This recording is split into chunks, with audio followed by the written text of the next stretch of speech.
Recently, a subscriber asked for a series on how to paint dwarfs, so today I'll begin with the first of what will probably be a 3-video series. For this one, I'll focus on a more army painting approach, yet I'll still cover some advanced techniques to make the model look good with little effort. As with most paint jobs, I'll begin by blocking out the base color of each element. When doing this, it is recommended to begin with the innermost details and work your way outwards, so as to avoid staining undesired areas and having to clean up. Working this way will probably save you a couple of minutes per model if you're still a beginner.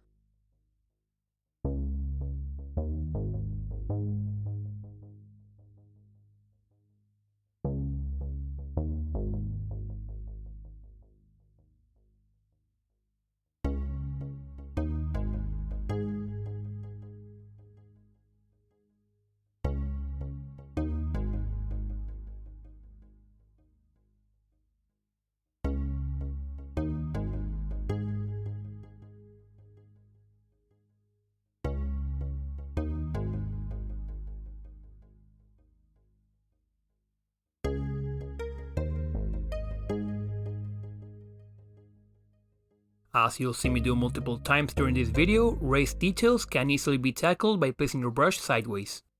For the metallic elements, which occupy 70% of the model, I'll mix 2 washes to create more depth in the shadows.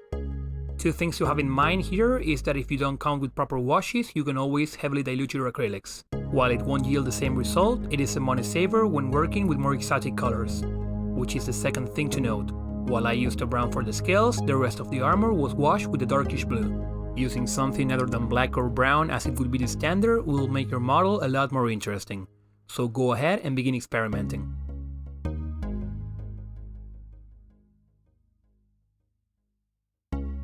Once dry, I'll increase the contrast between lights and shadows by picking at the edges with the previous metallic color, which got a little dull after the wash. For wider areas, I'll just stipple a couple of dots to create variety and make the panels less flat.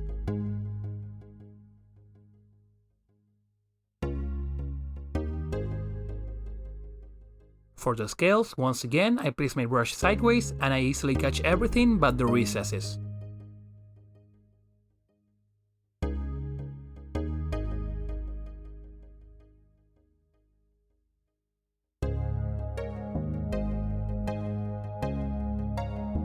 If you count with the time and a brighter metallic paint, you can do another pass to make those edges really pop. But remember, this is optional. Faces will always catch the attention of the viewer. Adding a light skin color bit by bit to the base reddish color, I'll pick out the nose, cheeks and forehead.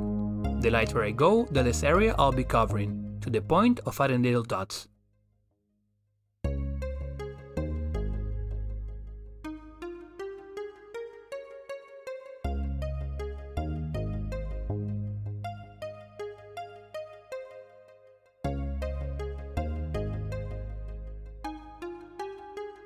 To make it smoother, I heavily diluted my first highlight color just like I did with the washes, and apply it all over as a thin coat of paint.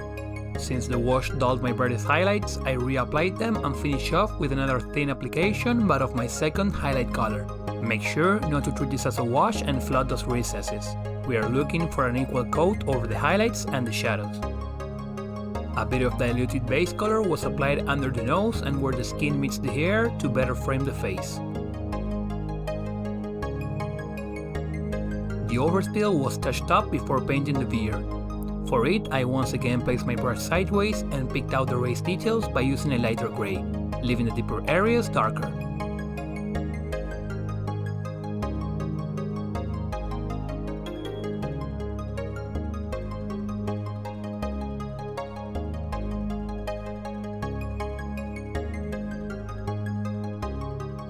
Thank you for watching. If you'd like to see me paint something in particular, make sure to let me know in the comments.